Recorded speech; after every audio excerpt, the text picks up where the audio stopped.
Calaroga Shark Media.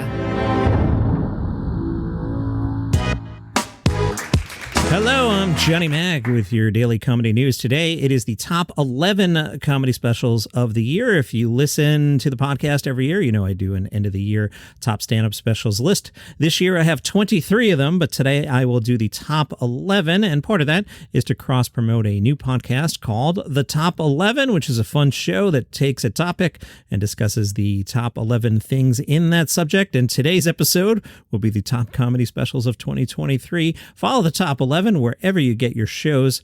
I'm not going to go from 11 to 1. I'm going to go from 1 to 11. The best comedy special of the year, and it came out pretty late in the year, but wow, it was fantastic. Gary Gulman, Born on Third Base.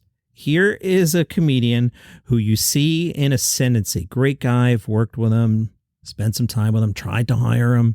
The boss wouldn't give me the budget to hire him. Oops, boss man. But Gary's special, The Great Depression, got a lot of praise, and that was Gary in ascendancy, and I think this is next level. Born on Third Base, when you watch it, Gary's very natural delivery, his choice of words, the way he crafts a story, the way you can tell he's having fun telling the stories, his pacing, his changing of speeds. The special's almost clean. He uses a swear word pretty late in the special just for effect and nails it. Good use of a swear word there. He made some very funny material about Jerry Seinfeld that I won't spoil that really cracked me up. So Gary Gulman, Born on Third Base, best special of the year. Number 2, and this guy held the crown for most of the fourth quarter, and I really love this special. Todd Barry's Domestic Short Hair. It may even be funnier joke for joke than Gulman's. Gary he just nailed the art of an hour. But Barry had me laughing out loud several times. And as I've discussed in the past, I do this, I call it the Emperor of Rome thing, that I've listened to so much stand-up comedy over the last 20 years that I'll do the thing that comedians do where you'll stand at the back of the room and you'll be like, oh, great set, great callback. Oh, wow, that was really well written. But you don't actually laugh. So when something makes me actually laugh out loud, I treasure it. High recommend on Todd Barry's Domestic Short Hair on YouTube. Number 3, Shane Gillis, Beautiful Dogs.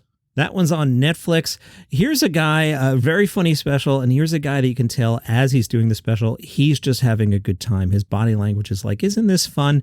And he's so charismatic. It's just a good time. Shane Gillis, Beautiful Dogs at number 3. Number 4, Tom Segura's Sledgehammer. That one also on Netflix. Same kind of note there. You can just tell Tom's having a good time with it. Plenty of solid laughs in that special. Number 5, I had this one at number 1 for a while. Kyle Kinane, Shocks and Struts. That one's on YouTube. Great storyteller, great way of changing speeds, setting up jokes. Kyle Kinane, Shocks and Struts at 5. 6, this guy had a huge year. This special came out 11 months ago, January 31st on Amazon. Nate Bergatze's Hello World. I was enjoying that special so much that I paused it and thought my wife would like it, went upstairs and grabbed her, and I went back and I watched 10 minutes of it for a second time. Number 7, Ricky Gervais, Armageddon. That came out Christmas Day on Netflix. I loved it. Ricky just went into total DGAF mode. Of all the comedians who have fought back against wokeness, I think Ricky found a pretty good take on it, slipping into character that he had now gone woke and then totally being unable to actually do that. Ricky at times reminded me of George Carlin, and I don't say that lightly, but the points he was making very Carlin-esque, and I think the beard kind of helps.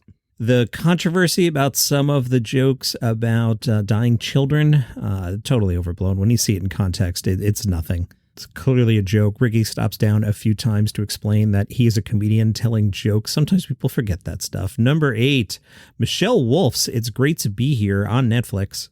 Now, what was interesting about that special is rather than making a single hour, it's split across 3 small parts. They're all about 20 to 35 minutes. She didn't want to artificially tie the chunks together, so she just made them separate chunks, and it worked really well. Another one of those specials that you watch and you can tell that the artist is having a good time performing the special, and she's just good company to be around. High energy. Michelle Wolfe, It's Great to Be Here on Netflix at number 8. Jaye McBride, Daddy's Girl, filmed in Brooklyn in a small setting, nice lean production. You know, some of these specials in these big, beautiful theaters and multicams, they're great. Sometimes I like just a smaller show. It makes me feel like I'm in the club. Jaye is transgender, and she makes a lot of jokes about that. A very, very funny special. At one point, she explains she transitioned 15 years ago and then jokes, "Don't clap. I only did it to compete in the Olympics." Great special there. You'll find that on YouTube. Jaye McBride, Daddy's Girl. Jim Jefferies, High and Dry. Also on Netflix, Jim jokes about how he has quit drinking. Another special where he's in DGAF mode and also clearly just having a good time telling the story. One of the weird trends this year was everybody having to make trans jokes. Jim found a good angle on it and saying, "I have no problem with trans people, but I do like press." Jim Jefferies, number 10. And rounding out the top 11, Pete Holmes, also on Netflix. Netflix, you guys had a great year for comedy, didn't you? Pete's special is called I Am Not For Everyone. Pete's another one of those comedians I just like spending time with. He's got that nice guy vibe. He's got that body language where he's having a good time and he just wants you to have a good time. Good storytelling, good solid set that flows. Pete Holmes, I Am Not For Everyone on Netflix at number 11. Tomorrow I'll do 12 through 23, but when we come back, I'll tell you what the actual funniest thing of the year was. A quick list of some things that were funny but not stand-up specials. The funniest thing of the year, even funnier than Gary Gulman's stand-up special, Kunk on Earth. That came out on Netflix in February. Diane Morgan stars as Philomena Kunk, an ill-informed David Attenborough or Richard Attenborough, one of those guys. It's the history of the world told incorrectly. It is hysterical. There's a recurring gag that cracked me up every time that I don't want to spoil. High recommend on Kunk on Earth. I've watched it twice. You'll find that on Netflix. The other truly great thing that came out this year, I have this one ranked lower than Todd Barry but higher than Shane Gillis, was South Park's Into the Panderverse, which made fun of how every movie has become the brave teenage girl showing the old white dude how stupid he's become. That is every single movie now, and they just ripped that to shreds. South Park Into the Panderverse. Treat yourself if you haven't seen that one. Several memes have come out of that have just savaged Kathleen Kennedy from Lucasfilm, Bob Iger from Disney, the Marvel Universe. They nailed it with that one. Also, really fantastic, Cocaine Bear. A nice tight hour 35. Just a fun movie that gave me giggles at some point. If you have not seen Cocaine Bear, treat yourself. I have that one. Not as funny as Nate Bergatze, but more funny than Ricky Gervais. While you're enjoying comedy movies, Bert Kreischer's The Machine, it delivered. Nice, fun film. I was very happy with it. That could have been awful, but it was pretty good. I have that one at number 10.5 between Jim Jefferies and Pete Holmes. If you listen to me every day, you're probably familiar with Bert Kreischer's The Machine story, so this is a follow-up sort of that, but watch The Machine. That is fantastic.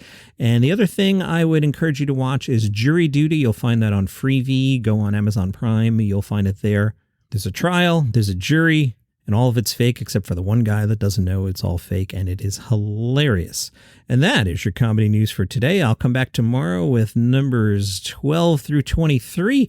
And if you enjoy the program, you can support the show at buymeacoffee.com/dailycomedynews. Or if you're familiar with what Value for Value is in podcasting 2.0, you can use the app Fountain to listen to Daily Comedy News and can stream some sats in my direction. If you have no idea what I'm talking about, click on the show notes. It'll explain it to you. And I'll meet you back here tomorrow.